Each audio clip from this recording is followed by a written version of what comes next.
તો ચાલો મિત્રો, આજે આપણે શીખીશું બ્રધરના 2321D પ્રિન્ટરમાં ટોનર એરર કેવી રીતના કાઢવી। તમે જોઈ રહ્યા છો ટોનર એરરનો મેસેજ આવી રહ્યો છે। તો આને કેવી રીતના રિમૂવ કરવો તેના માટે આપણે પહેલાં તો પાવર ડિસ્કનેક્ટ કરીશું। પાવર ડિસ્કનેક્ટ કર્યા પછી આગળનું ડોર ઓપન કરીશું।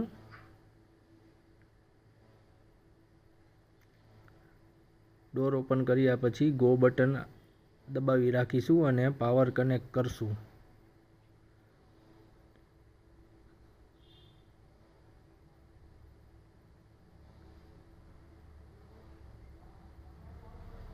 તો આપણે પાવર કનેક્ટ કરી દીધો છે અને ગો બટન દબાવી રાખેલ છે।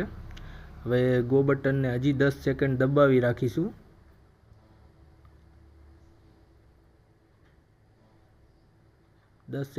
ગો બટન દબાવ્યા પછી છોડીને 9 વાર પ્રેસ કરીશું। પાછું 9 વાર પ્રેસ કરવાનું છે અને પછી 3 લાઇટ થાય પછી તમારે એને પાછું 5 વાર ગો બટનને દબાવવાનું છે। પછી તમારે ડોર બંધ કરી દેવાનું છે। પ્રિન્ટર થોડી વાર પ્રોસેસ કરશે, તો એ પ્રોસેસ થાય ત્યાં લગી તમારે રાહ જોવાની છે। પ્રિન્ટરની પ્રોસેસ પતે એટલે તમારું પ્રિન્ટર રેડી થઈ જશે। તો તમે જોઈ શકો છો કે આપણી એરર વહી ગઈ છે।